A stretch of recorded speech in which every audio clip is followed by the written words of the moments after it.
presenting yourself clearly as the enemy of the Christians.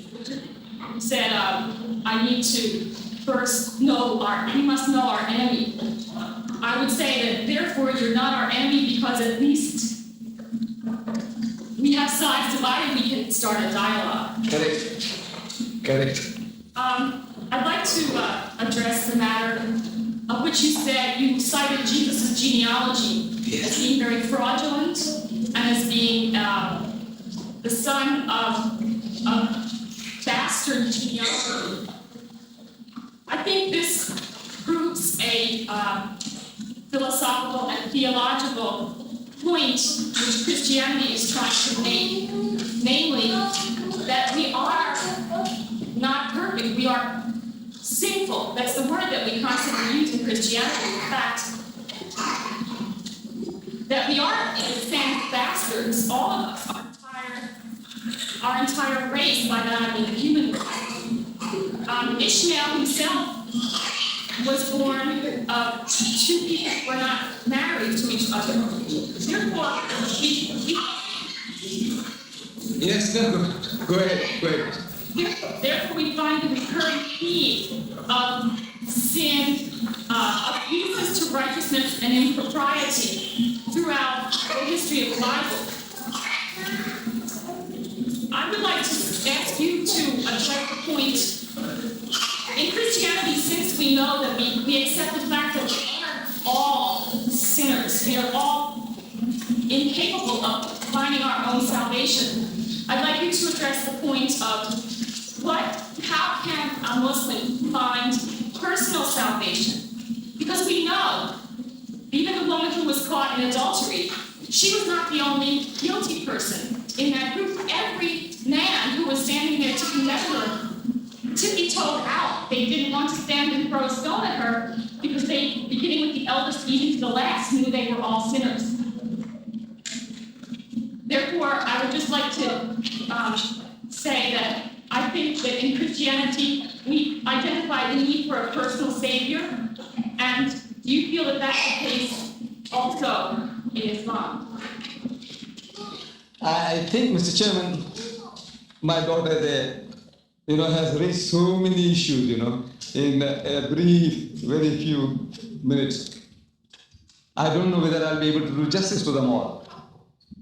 But talking about opponents or enemies, you see, you can take this word in the sense that the Christian is using it. He is calling us heathens. If you read the books written by your own people, they say, how lost are the heathen? Heathen mean Kafirs. And who are they? All that are not Christians are heathens. Kafirs, we unbelievers. I know that you wouldn't consider us unbelievers, but this is what your people say.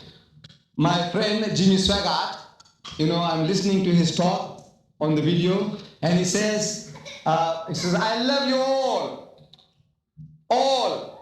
But he says, if you do not accept Jesus Christ as your personal Savior, as your God and Lord, you are not my brother.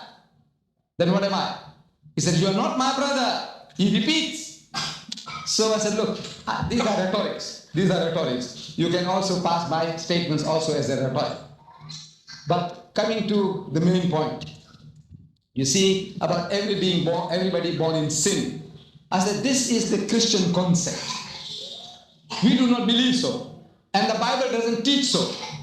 You see, in the book of Luke, first chapter, Elizabeth and her husband, you read there twice. Elizabeth, it says, was sinless. And her husband, Zechariah, was sinless. Jesus speaks about Abel. It says, from righteous Abel to Zechariah, you kill the prophets. Who? The Jews. Did he say righteous? Did he say righteous? It's in your book. If he says righteous, that means he was speaking with a tongue in his cheek. He was bluffing the people. If he said righteous, then they were said righteous. So you say everybody is a sinner. I said, look, why should you, label everybody with the same brush? Paint everybody with the same brush. You have no right to do that. And God Almighty tells us in the Bible, in the book of Ecclesiastes, he says, he, the Lord, had made man upright, but he had sought out many inventions. These are all your concoctions, your creation. He didn't make you so. If he created us as sinners, then what right has he to expect us to get up and walk straight? If I'm born a sinner, I'm weighted down with the lodestone of sin, and he expects me to walk straight. I say, he's unjust. He's unjust. The God who loads me up, you load your little child and say, come on, straight up, straighten up. You've got a soldier's haversack on his back. You know, you're a 4-year-old, a 5-year-old, and the poor fellow is almost, meeting the ground. And you say, why don't you stand up straight and walk? He says, you are unjust. We'll say, you are a lunatic. God Almighty, if he does the same thing to us, is also going to describe him as a lunatic. You see, this idea of sin inherited, this is Christianity. You talk about the original sin, that sin came into the world. But the Bible doesn't say that. In the book of Ezekiel, God says, the soul that sinneth, it shall die. Have you heard that before? Yes. Every Christian preacher, lecturer, evangelist quotes this, and he puts a full stop. He puts a full stop in a verse which has no full stop. See, where it's supposed to be a comma or a semicolon, the Christian puts a full stop. The soul that sinneth, it shall die. Then he takes you out from there into Corinthians, Philippians, Galatians, and so everyone has sinned. So everyone dies unless somebody comes along and redeems him of that curse. I said, look, listen, read it first. It says, the Son shall not bear the iniquity of the Father, neither shall the Father bear the iniquity of the Son. Father Adam, he made a mistake. Mother Eve made a mistake. And they paid more than the full price. If somebody goes and plucks some fruits in your garden, they were told not to. What do? You chase the child out, you might give it a spanking, but now you follow that child up, his children and his great-grandchildren for eternity. Can you imagine a God like that? A Shylock, worse than a Shylock? Adam and Eve, they sinned. So God kicks them out of the garden. I'm asking, is that not punishment enough? Then he curses them, that you woman, you must bear children in pain and suffering, labor, for what you have done. And man, you must sweat for your bread. And we are all sweating and you are all laboring. As a result of what Adam and Eve did. Is that not enough? No, not for this Shylock of a God that you convey to us. He goes on now, said every humankind on earth must go to hell. At the beginning of 1986, we were 4.8 billion human beings on earth. And everyone goes to hell, says the Christian. For what? For the original sin. Unless you believe in Christ. I'm asking, did Eve ask you, my sister, before eating the apple? Did she? No. Did Adam ask you before eating the apple? No. Then I said, how can God hold you responsible? Is he a lunatic? This God of ours, is he a lunatic? He's going to hold me responsible for what Adam and Eve did when I was not consulted. I don't know if you were consulted by Eve, then you have a right to be cursed. What kind of a God is this? So it says,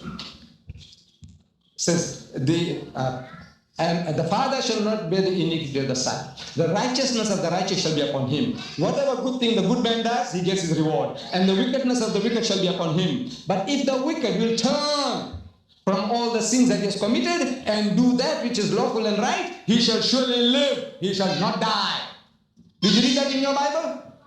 Do you read that in your Bible? Book of Ezekiel, chapter 20.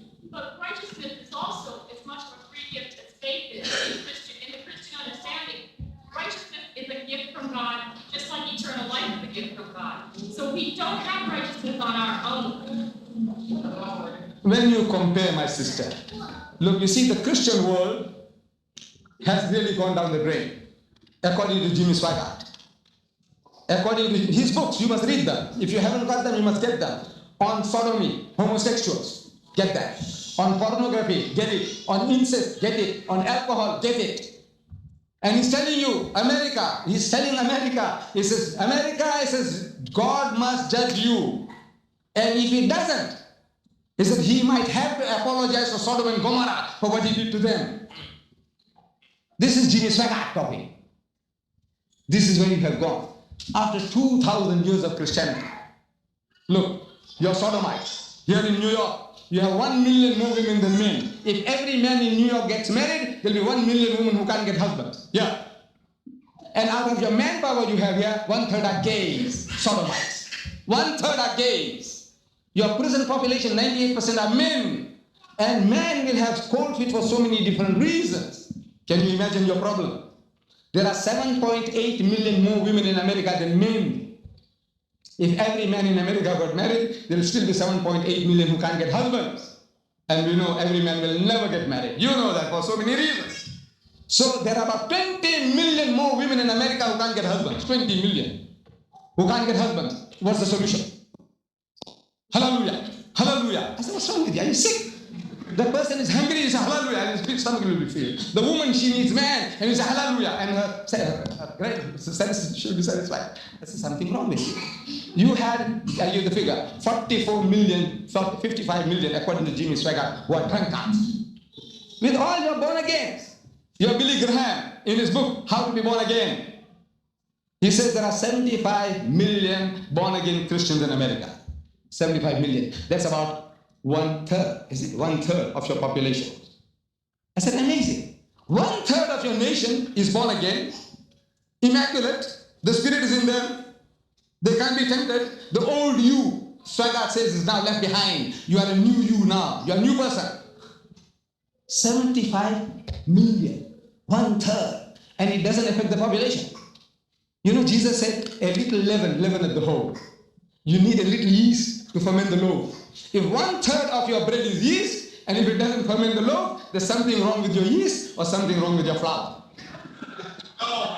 Can you see?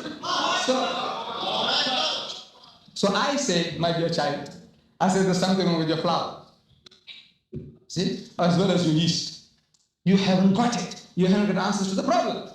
So Jesus is telling you, I have yet many things to say unto you, but you cannot bear them now. Howbeit, when he, the Spirit of truth, is come, he will guide you into all the truth. And if I quote this verse again, with a little emphasis on the pronouns, you will see that it is not the Holy Ghost or the Holy Spirit or the spook that you're thinking about.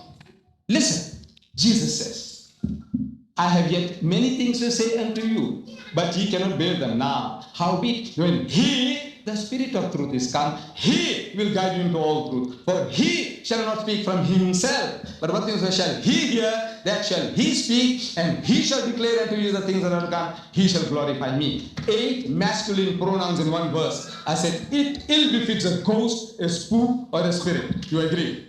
8 masculine pronouns in one verse. He's still talking about a man, and not a ghost or a spirit.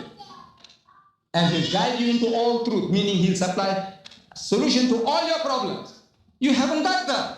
Your surplus women, ask Jimmy Swaggart and your Falwell and your Billy Graham, ask them what is the answer.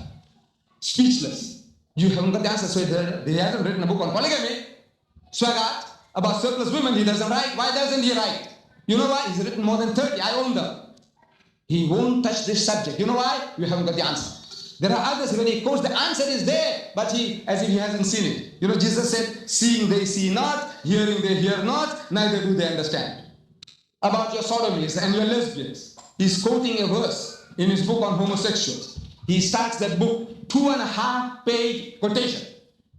Imagine a quotation lasting 2.5 page, first page, second page, and another half page, 2.5 page quotation from the book of Romans, in which he quotes, in those verses, he quotes the reason for this sickness. He's saying homosexuals, its cause and its cure. That's the title of the book. So he quotes, and I'm quoting now, he says, professing themselves to be wise, they're very clever people, they became fools and changed the glory of the imperishable God into an image like unto perishable man. The concept of God, you brought it down from that God Almighty, the Heavenly Father, omnipotent, eternal, immortal, permeates the whole universe. From that concept, you brought him down to the level of a man. And further, and changed the glory of the truth of God into a lie, and worship and serve the creature more than the creator. Look, it's so simple. Basic English. He's quoting 2.5. And he says, for this cause. I want you to read that. Romans. I forget the reference. It's the first Romans. Romans chapter 4, verse 22, 22, 23, 24. Yes. You read that. So for this cause, I made your women to go for women and your men to go for men. For this cause, he says, the cause and its cure. He's telling you for this cause. What cause? You now brought God the Almighty down to the level of a man. You serving a man instead of the supreme being. You worshipping and serving a creature instead of the creator. Now who is he talking about? You Christians. You are the one who brought God down to this level. You said God must come down to earth. He won't understand our problems otherwise. He must understand how we feel. He's so loving, he came down to earth and he lived, born of a woman, carried him for 9 months, born like any other human child, circumcised on the 8th day, growing like any other human being, eating food and call of nature, running to the toilet.